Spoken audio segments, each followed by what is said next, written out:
locked in to win the title. The New York Giants are New York Giants, geez Louise. San Francisco Giants are 57-33, followed 6.5 games out by the Dodgers at 51-40. Then you've got garbage with the Rockies at 40-48, the Padres at 38-51, and the Diamondbacks at 38-52. And that brings us to tonight's All-Star Game, featuring the American League versus the National League, obviously, duh. And in tonight's All-Star Game, which is, they're all better than the NFL All-Star Game, but the Major League Baseball All-Star Game, just something about it. It's a great All-Star Game. It's done very well. The American League is your winner 4-2. So now whoever wins the American League Championship Series in the postseason will have home field advantage in the World Series. A concept and rule that I still do not understand at all. At all. This is just absolutely ridiculous. Now, it's going to lead into part of our Balls Deep Thought of the day.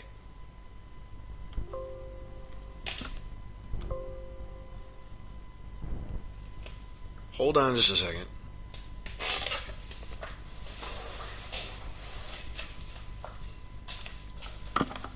Gotta do some IT work here. There we go. Let's see if that worked.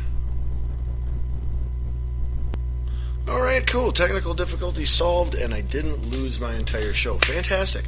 Alright. So, as I mentioned, it was, I think, the main story out of tonight's All-Star Game, other than the American League winning and it being, fairly low scoring for an All-Star Game at 4-2, is that it was David Ortiz's farewell All-Star Game, as he will be retiring at the end of this season. So that was kind of the main storyline. Like I said, other than the fact that now we know the American League representative in the World Series is has home field advantage, a concept I don't understand at all. There's no reason that you take the team with the best record, of the two teams, and they get the home field advantage. That's absurd that they determine it based off of an exhibition game. The other train of thought that I'm going to throw in for this first half of Balls Deep Thought of the day, okay, both baseball All-Star Game related. Part 1, Ball 1. All-Star Game determining home field advantage. What should determine home field advantage, if you don't just go by... It should not be the All-Star Game, period. It shouldn't determine anything, okay? The winner and loser should not determine anything other than paycheck bonuses and things like that. Or maybe you take, a mid-round in like the third round of the upcoming draft. The first half of the picks will all be from the American League because they won the All-Star Game or something like that. But a really interesting concept that I heard that I love, because I think it solves a lot of problems, is to keep track of the team's interleague records, and then whichever of the two teams that makes it to the World Series that has the better interleague record, they get the home field advantage. It would create a purpose to the interleague play that a lot of people still complain about, and I don't understand why people complain about it at all. Don't you want to see teams play these other teams? It's ridiculous to say, well, I don't ever want to see the Twins play the Brewers because the Brewers are in the National League. It's like, no, I want to see the Twins play the Brewers every freaking year.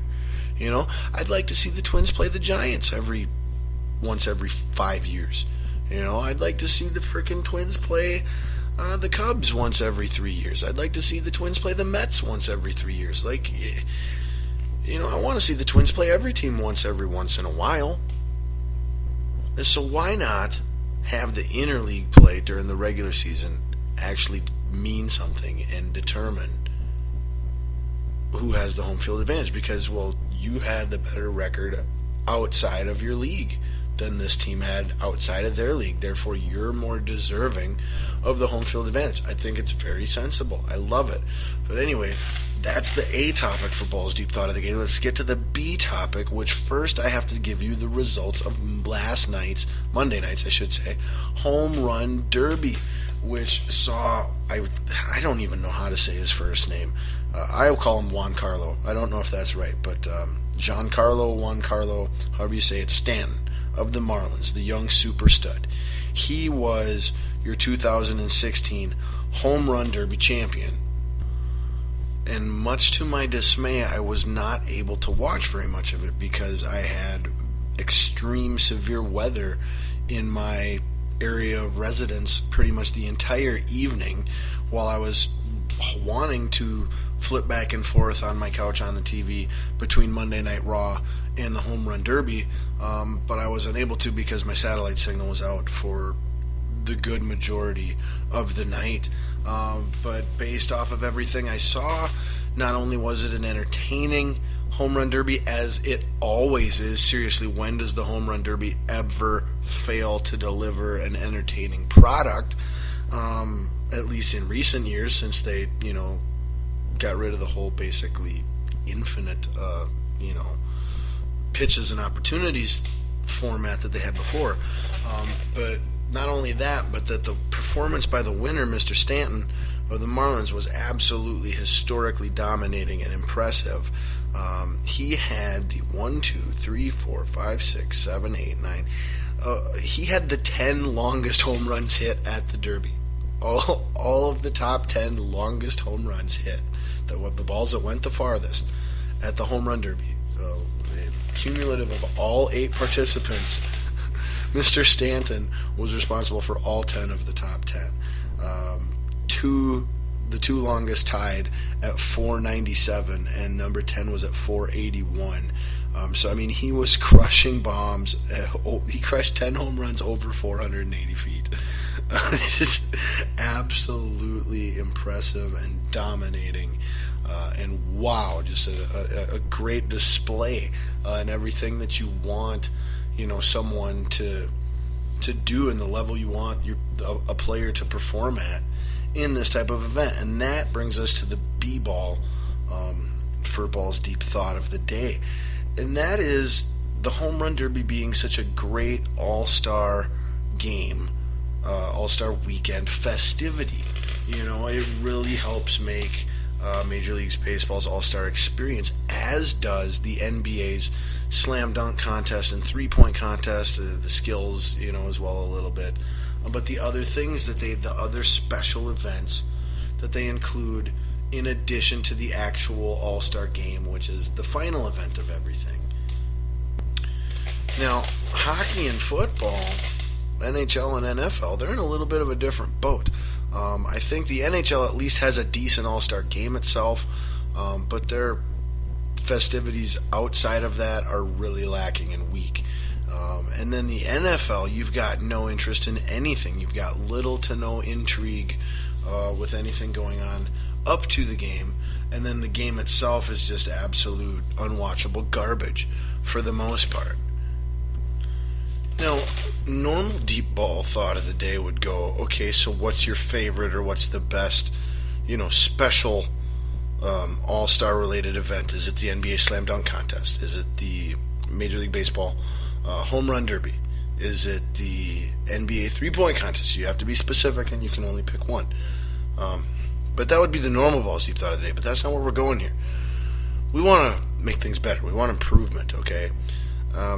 So why doesn't, or why can't, the NFL come up with something to really make, that weekend, especially the Saturday, the day before the Pro Bowl game on Sunday, why don't they and why can't they come up with something to really be entertaining and draw fans and eyes to the product?